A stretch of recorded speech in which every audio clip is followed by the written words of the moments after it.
பார்த்து கொண்டிருக்கிறது. பிரதமர் அவர்கள் என்ன பேச போகிறார் என்று நாடே எதிர்பார்த்துக் கொண்டிருக்கின்றது. பாரத பிரதமர் அவர்கள் இந்த மண்ணிலே கால் வைத்தவுடனே இயற்கையே சூரியனை மறைத்து விட்டது.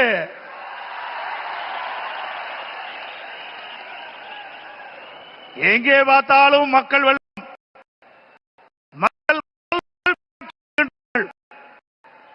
மதுராந்தம் பூமியே குலுங்குகின்ற அளவுக்கு மக்கள் வெள்ளம்.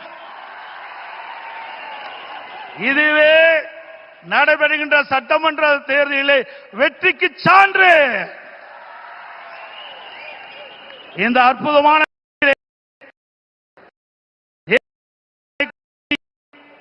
வெற்றி பெறுவதற்கு அடித்தளம் அமைப்பதற்கு முதலாக தேர்தல் பிரச்சார கூட்ட நிகழ்ச்சியிலே கலந்து கொள்வதற்கு வருகை தந்து உரையாற்றிருக்கின்ற மதிப்புக்கும் மரியாதைக்கும் போற்றலுக்குரிய பாரத பிரதமர் மாண்புமிகு நரேந்திர மோடி அவர்களே, நிகழ்ச்சியிலே பங்கு பெற்றிருக்கின்ற மத்திய அமைச்சர் மரியாதைக்குரிய திரு பியூஷ் கோயல் அவர்களே, தமிழகத்தினுடைய அமைச்சர் சகோதரர் திரு நயினார் நாகேந்திரன் எம்எல்ஏ அவர்களே, மத்திய இணை அமைச்சர் அருமைச்சகோதரர் திரு எஸ் முருகன் அவர்களே, பாட்டாளி மக்கள் கட்சியுடைய தலைவர் முன்னாள் மத்திய அமைச்சர் அருமைச்சகோதரர் டாக்டர் அன்புமணி அவர்களே, அம்மா மக்கள் முன்னேற்ற பொதுச் செயலாளர் மதிப்புக்கும் மரியாதைக்கும் உரிய சகோதரர் திரு டிடிவி தினகரன் அவர்களே, தமிழ் மாநில காங்கிரஸ் தலைவர்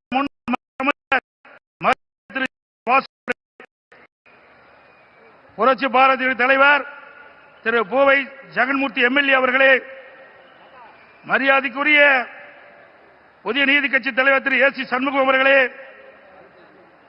இந்திய ஜனநாயக கட்சியுடைய தலைவர் திரு பாரிவேந்தர் அவர்களே, தமிழக மக்கள் முன்னேற்ற கழக நிறுவன தலைவர் திரு ஜான் பாண்டியன் அவர்களே, எருதல் மக்கள் கட்சியுடைய தலைவர் திரு என்ஆர் தனபாலன் அவர்களே, முன்னாள் ஆளுநர் திரு தமிழிசை சவுந்தரராஜன் அவர்களே, முன்னாள் பாரதிய ஜனதா தலைவர் சகோதரர் திரு அண்ணாமலை அவர்களே, மற்றும் மேடையிலே வீற்றிருக்கின்ற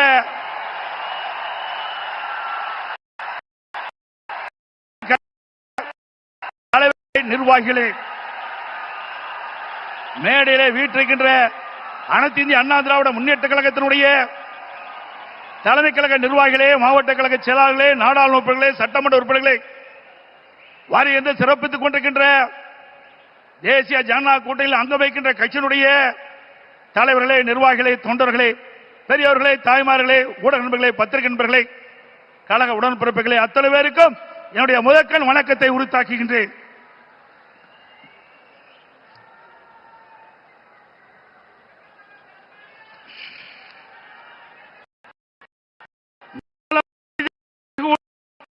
காலம் கருதி இடத்தார் செய்யின், உரிய காலத்தையும் இடத்தையும் தேர்ந்தெடுத்து செயல்பட்டால் உலகத்தையே கையில் அடக்கலாம் என்பது இதனுடைய பொருள்.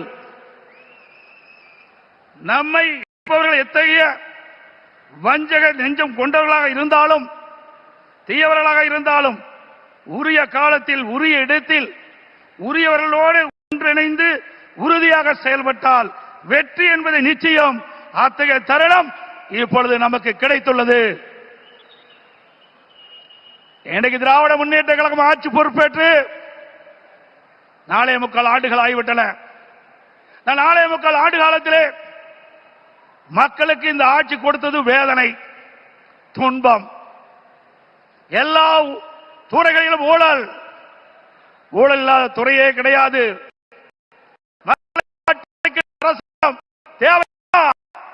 தேவையா? மக்களோட ஆட்சி அகற்றப்பட வேண்டும். ஒரு குடும்பம் வாழ 8 கோடி மக்களை சுரண்டுவது நியாயமா?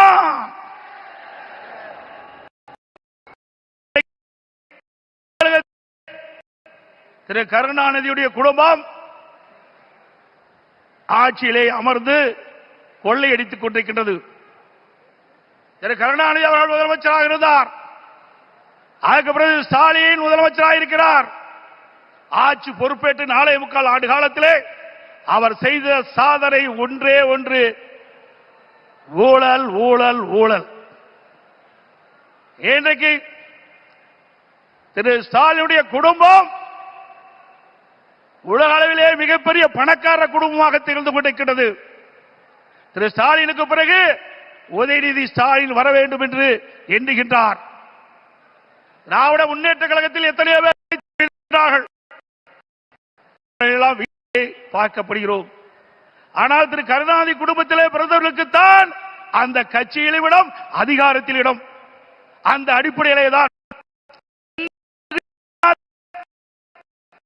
உதயநிதி அவர்களுக்கு முதலில் சட்டமன்ற உறுப்பினர் ஆக்கினார், பிறகு அமைச்சராக்கினார், இப்பொழுது துணை முதலமைச்சராக்கி இருக்கின்றார்.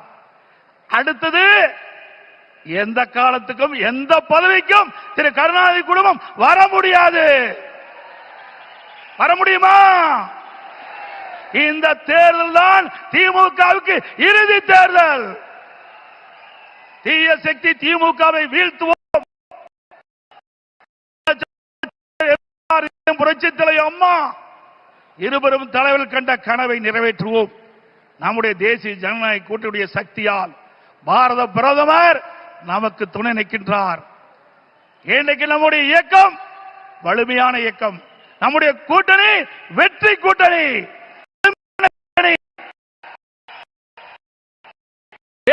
போரில் நம்முடைய கூட்டணி கட்சி தலைவர்கள், நிர்வாகிகள், தொண்டர்கள் இரவு பகல் வாராமல் தேனீக்களை போல, எறும்பை போல சுறுசுறுப்பாக செயல்பட்டு தேர்தல் போரிலே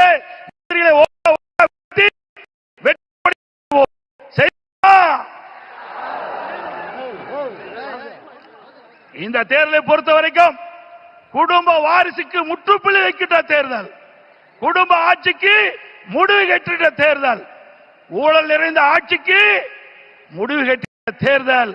இந்த தேர்தல் நம்முடைய வெற்றிக்கு மக்கள் துணை நிற்கின்றார்கள். நம்முடைய கூட்டணி கட்சி தலைவர்கள் இன்றைக்கு எழுச்சியோடு இங்கே உரையாற்றிருக்கின்றார்கள். எனக்கு பின்னாலே பாரத பிரதமர் அவர்கள் உரையாற்றிருக்கின்றார்கள்.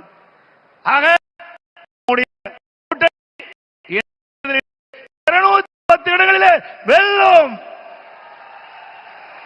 பெரும்பான்மையான இடங்களிலே வெல்லும். அண்ணா திமுக ஆட்சி அமைக்கும்.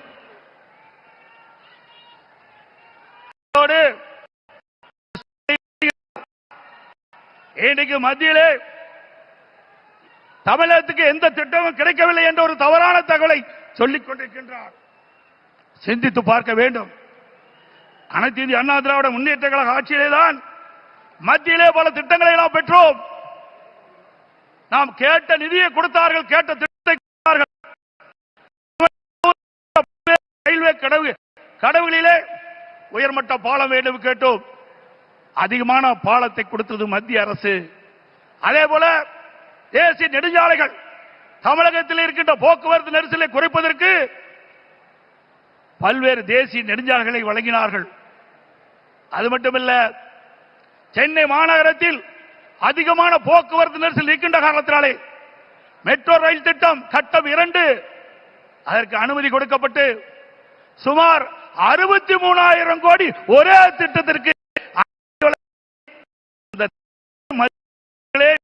வந்து அடிக்கல் நாட்டி சாதனை படைத்தோம். இதெல்லாம் மத்திய அரசாங்கம் கொடுக்கப்பட்ட திட்டம் அல்லவா?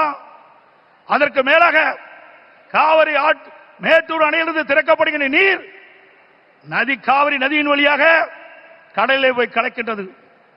அப்படி அந்த நதி நீர் மாசுபடாமல் இருப்பதற்காக பாரத பிரதமர் அவர்களை நான் சந்தித்து, முதலமைச்சராக இருக்கின்ற பொழுது அவரை சந்தித்து இந்த கோரிக்கையை வைத்தேன். நடந்தாய் வாழி காவிரி திட்டம் சுமார் 14,000 கோடி இந்த திட்டத்திற்கு நிதி தேவை. கொடுத்த உடனே அவர் பார்த்தார், அற்புதமான திட்டம், இந்த திட்டத்தை நிச்சயமாக நிறைவேற்றி தருவேன் என்று சொல்லி மேதக குடியரசுத் தலைவர் உரையிலே இடம்பெற செய்து கடந்த 2024 ஆண்டு அதற்கு அனுமதி கொடுக்கப்பட்டது. ஆனால் இந்த அரசு முடக்கி வைத்திருக்கின்றது. உண்மையிலேயே இந்த அரசு மக்கள் மீது அனுமதி கொடுக்கப்பட்ட திட்டத்தை நிறைவேற்ற மனமில்லை. சிந்தித்து பாருங்கள். 14,000 கோடி, 1000 2000 இல்ல 14,000 கோடி நம்முடைய தமிழ்நாடு நலன் பெறுவதற்காக மத்திய அரசு அனுமதித்தது. பாரத பிரதமர் அவர்கள் மனமுகந்து கொடுத்த அந்த திட்டம், அந்த திட்டத்தின் மூலமாக காவிரி நதியிலே கரை ஓரமாக இருக்கின்ற கழிவு நீர்கள் அந்த நதியிலே கலக்கின்ற பொழுது நீர் மாசுபடுகிறது. அந்த நீர் மாசுபடாமல் இருப்பதற்கு அதை சுத்தகரித்து நதியிலே விடுகின்ற திட்டம் தான் இந்த திட்டம். மேட்டூர் அணையிலிருந்து வெளியேறிய நீர், பவானி சாகர் அணையிலிருந்து வெளியேறுகின்ற நீர், நொய்யிலிருந்து வெளியேறுகின்ற நீர், அமராவதி அணையிலிருந்து வெளியேறுகின்ற நீர், இந்த நீரெல்லாம் சுத்தப்படுத்தி அங்கே நதியிலே விடுகின்ற பொழுது சுத்தமாக இருக்கும். தமிழ்நாட்டை பொறுத்த வரைக்கும் காவிரி நதிதான் ஜீவநதி. அந்த நதியை நம்பித்தான் 20 மாவட்ட மக்கள் ஆதாரமாக விலகி கொண்டிருக்கிறது. டெல்டா பாசன விவசாயிகளுக்கு ஒரு நல்ல நீர் பயிர்களுக்கு பாய்ச்சுகின்ற பொழுது எந்த நோயும் தாக்கப்படாது. அப்படிப்பட்ட அற்புதமான திட்டத்தை நமக்கு வழங்கினார். அரசியல் காழ்ப்புணர்ச்சியின் காரணமாக அந்த திட்டத்தை நிறுத்தி தேசிய ஜனநாயக கூட்டணி அதிக இடங்களே வெற்றி பெற்று நம்முடைய கூட்டணி அண்ணா திமுக ஆட்சி அமைக்கின்ற பொழுது பாரத பிரதமருடைய ஆசியால் இந்த திட்டம் நிறைவேறும். அதே போல ஒரே ஆண்டில் நாம் வைத்த கோரிக்கை 11 அரசு மருத்துவக் கல்லூரி மாநில அரசுக்கு ஒரே ஆண்டில் 11 அரசு மருத்துவக் கல்லூரி மருத்துவமனை கொடுத்த வரலாறு கிடையாது. அந்த வரலாற்றையும் பாரத பிரதமர் திரு நரேந்திர மோடி அவர்கள் நமக்காக வழங்கினார். அதனால் நம்முடைய மாணவர்கள் இதையெல்லாம் சாதனை. இன்னும் பல திட்டங்கள் மத்தியில் இருந்து நமக்கு கிடைக்கப்பட்டன. அனைத்து இந்திய அண்ணா திராவிட முன்னேற்ற கழக அரசு இருக்கின்ற பொழுது மத்திய அரசோடு இணக்கமாக இருந்தோம். கேட்ட திட்டத்தை கொடுத்தார்கள், கேட்ட நிதியை கொடுத்தார்கள். தமிழகம் வளர்ச்சி பெற்றது. இன்றைக்கு இருக்கின்ற ஆட்சியாளர் வேண்டுமென்றே திட்டமிட்டு மத்தியிலே குறை சொல்லி இன்றைக்கு லஞ்ச லாவணியத்திலே இந்த அரசு திளைத்துக் கொண்டிருக்கின்றதை நேரத்திலே சுட்டிக்காட்டி, அதோடு எண்ணியாங்கு எய்து எண்ணியார் இன்னியரா பெரிய ஒரு செயலை செய்து முடிக்க எண்ணுபவர் மிக உறுதியுடன் இருந்தால் செயலை செய்து முடிப்பார் என்ற குரலுக்கு மிக பொருத்தமானவர் நமது பாரத பிரதமர் நரேந்திர மோடி அவர்கள். இன்னைக்கு உலகமே பாராட்டுகின்ற அளவிற்கு இந்திய நாட்டுக்கு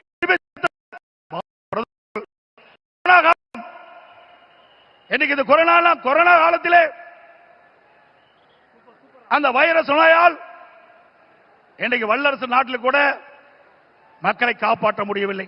அந்த காலகட்டத்தில் விலை மதிக்க முடியாத உயிரை காப்பாற்றுவதற்கு அவர் எடுத்த நடவடிக்கையினால் லட்சக்கணக்கான மக்கள் உயிர் பிழைத்தார்கள்.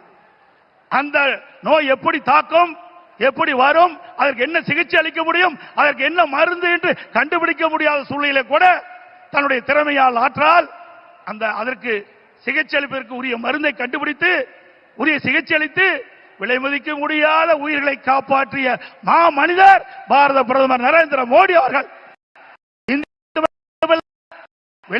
இருக்கின்ற மக்களுக்கும் அந்த உயிர்களை காப்பாற்றுவதற்கு விலையில்லா மருந்துகளை கொடுத்து காப்பாற்றிய மனித நேயம் படைத்த தலைவர் பாரத பிரதமர் நரேந்திர மோடி அவர்கள் என்பதை இந்த நேரத்தில் சுட்டிக்காட்டி,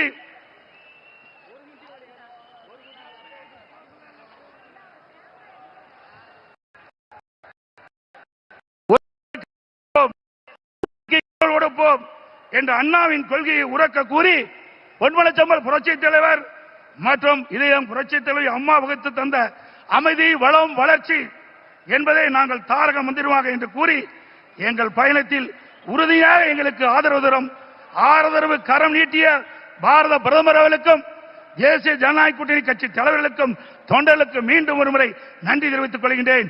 மக்களை காப்போம், தமிழகத்தை மீட்போம்.